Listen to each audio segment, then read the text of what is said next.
Thanks, Concordia. This is a very important motion and timely, and as a group of Left TDs, we're a party to it. We have a situation where we have a housing emergency. I think everybody accepts that now, with 15,500 plus in homeless accommodation, huge waiting list for social housing. Laois, which has a fairly good record for social housing, still has a housing waiting list of 1,600 households. Low government targets and projections are missed by a country mile. There's a huge need for investment in infrastructure and water, which we're falling way behind with.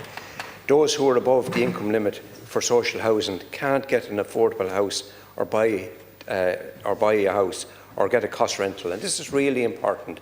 This is a group that's really being left behind, a group of low-paid workers who are being caught and who have no options, trapped forever in private rented accommodation with no controls over the rents they're being charged. Drip-freed affordable housing and even less contract rentals, that needs to change, Ministers. Workers and families are paying more than half their income in some cases to rack renting landlords, and we need to change it. But what do we get?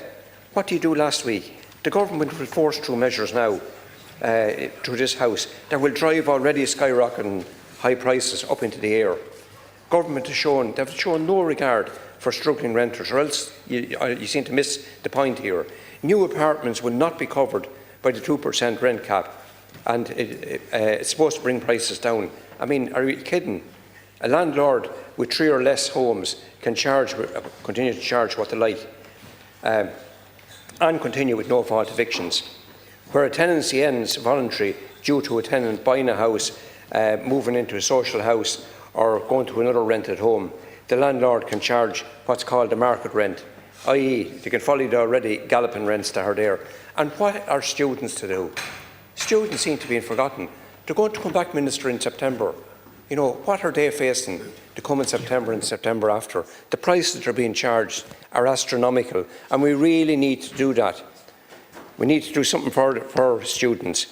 While it's welcome that 55 municipal districts not covered by RPSEDs are being brought into the loop, but you forgot about that last week until you're reminded about it. It's welcome that's now happening.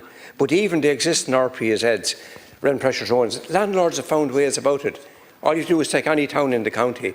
You see Portlaoise, for example, and Mountmellick and places like that. In Portlaoise, they're covered by it. Rents have shot up way beyond 2%, multiples of that. The proof is there in the actual rents being charged. So what we must do is bring in proper rent limits, increase the supply of cost rental and affordable housing to buy. We must also step up the tenant in situ scheme and invest in critical infrastructure such as water supply and electricity to ensure that new homes can be brought on stream.